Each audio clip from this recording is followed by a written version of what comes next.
Hello again, everyone. Edwin Learnard back once again. In this YouTube astrological segment, I'm going to be dissertating and talking about the majority of the planets below the horizon in a natal chart.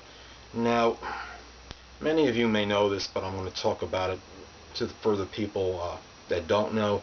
Now, below the horizon is houses 1 through 6. Those are the houses that are not seen at the time of birth, and they are, you could say, they're under the earth. Now, and it's considered the northern hemisphere, even though if you look at the chart, it's on the bottom side. So, but anyway, people that have the majority of their planets below the horizon in their natal horoscope are often inclined to be more introverted, being more to themselves, more private. They almost always need some period of that day to perhaps be alone, be in solitude, or at least be inside their house where they feel it's more of a comfort zone for these people, as opposed to people that have majority of the planets above the horizon, which I'll talk about in the next segment. But looking at this, a lot of people have to always put the whole chart into consideration when they look at this. Now, a person that has majority of the planets below the horizon may also be a little bit more pessimistic nature, a little bit more skeptical, more subjective as opposed to being objective. Now, a number of planets in air signs can maybe not completely eradicate this, but would modify this description a little bit. Perhaps, let's say somebody had a real extroverted ascendant, such as Leo. This will play a role.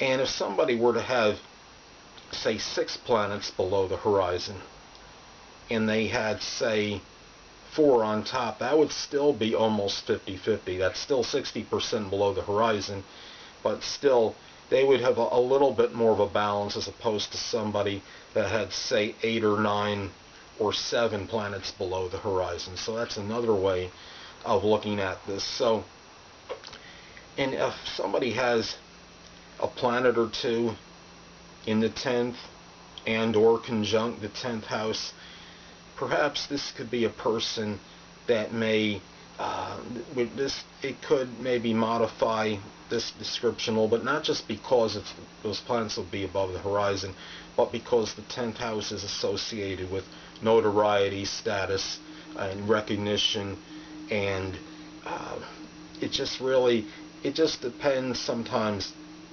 on what planets are involved, or what houses certain planets are going to be in.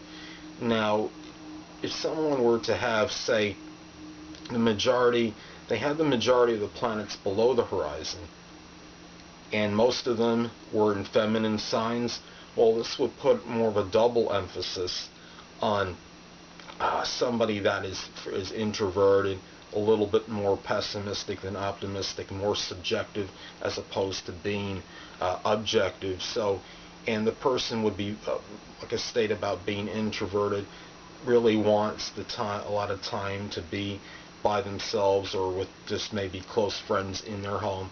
Now, I have a friend that has Gemini rising, but he has 9 planets below the horizon. So he's somebody that he does have a number of friends, but he told me one time, he said,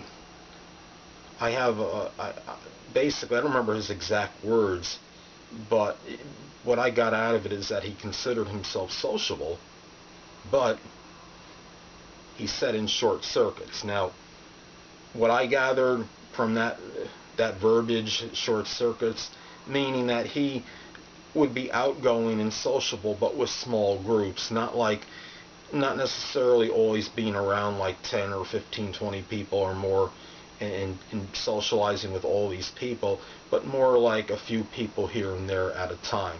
So you have to look at the whole chart and take it into consideration when evaluating the extroversion introversion thing as far as someone's horoscope goes. Now, for me, I have 8 of my 10 planets below the horizon. All my personal planets are below the horizon. So my personal activities are something that I'm not going to divulge very readily to others. Obviously, I am introverted. I would say I'm more subjective than objective, more pessimistic than optimistic. I think those things are very true.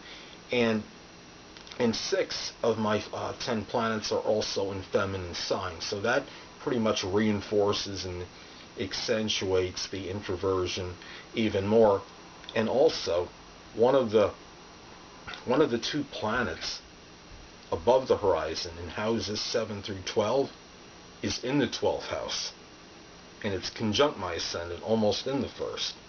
So I don't really see that particular one of the 2 planets above the horizon is something that's really tremendously offsetting, or not offsetting, but excuse me, modifying the introverted side of me, because Saturn in the 12th could be somebody that really that is about solitude, and they can have habits that are associated with this. They could have a very, I guess you could say, be strongly about seclusion, and really the seclusion can really be emphasized in this person's life, somebody that has the Saturn in their 12th house in their natal chart. So even though it is a house that is above the horizon, 12th house planets can still show a strong need for secrecy and privacy. So the only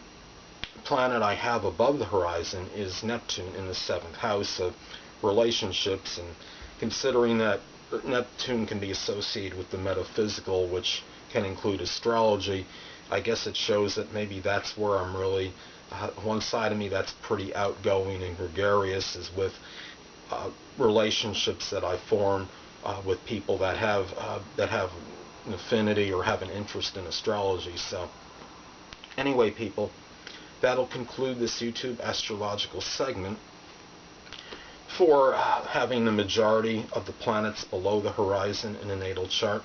And stay tuned next time, where I'll be dissertating and talking about having the majority of the planets above the horizon in a natal chart. 2 things I want to get with you on before I head out. Firstly, the stars may impel but do not compel. And secondly, never isolate any single astrological element, aspect, planetary placement, position, configuration, influence, or what have you, and make an analysis of a person, astrologically speaking, based on this alone, because a person astrologically is the sum of all their components in their natal chart, and not just one. Until next time, people, stay well.